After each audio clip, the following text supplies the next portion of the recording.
Paul Pogba of Manchester United marked his 25th birthday by asking his fans to help children. Photo credit, Facebook. Paul Pogba. Every day during the opening week of the World Cup in Russia, we're looking at the education situation in each of the countries taking part.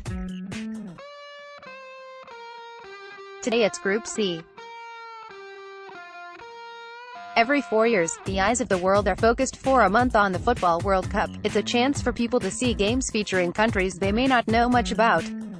With Group C starting today, we look at some of the education facts and stats from the 4 countries. Australia. There are 3.8 million school students, with 65.6% of them in government schools, according to the Australian Bureau of Statistics. 20% are in Catholic schools and 14.5% in independent schools. 95% of children are enrolled in preschool education.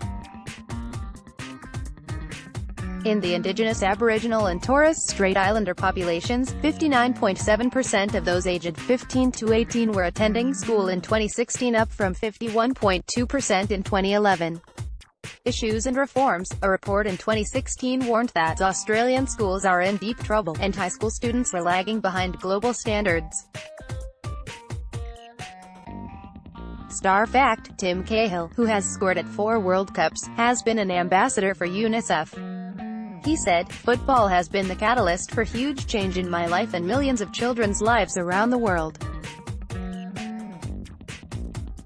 Children taking action for other children can also be a great catalyst for change. Denmark education system, compulsory for 10 years from age 6 to 15.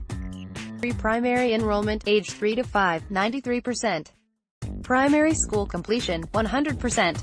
Student-teacher ratio, 11 in primary, 11 in secondary. Issues and reforms. Preschool attendance is mandatory.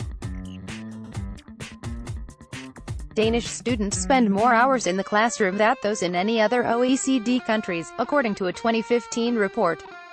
There are 10,040 compulsory learning hours across 10 years of education.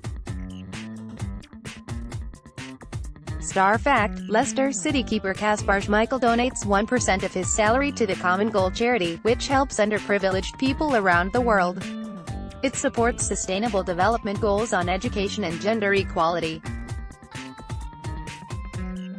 Children in Peru stand in what remains of their flooded village. Photo credit, UNICEF. Filma school is compulsory for 10 years from age 6 to 15.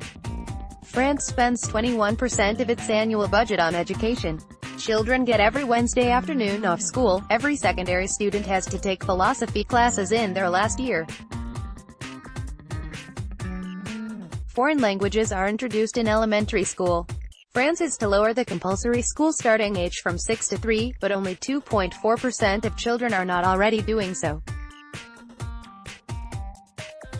Issues and reforms. The government is planning to make changes to the baccalaureate, the school-leaving qualification.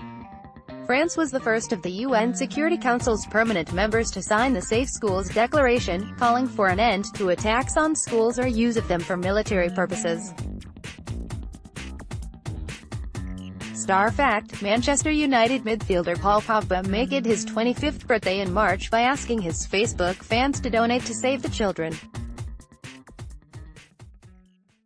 He said, "I'm passionate about children in Africa and I know together we can make a difference for those in need." Peru education system, compulsory for 14 years from age 3 to 16. Pre-primary enrollment, age 3 to 5, 90%. Primary school completion, 91%. Student-teacher ratio, 18 in primary, 14 in secondary. Literacy rate for 15 to 24-year-olds, 99%. Issues and reforms. The worst flooding seen in 30 years left more than 1,300 schools damaged and 2 million children with no education last year. Star fact: Feyenoord midfielder Renato Tapio supports the Latin American Foundation for the Future.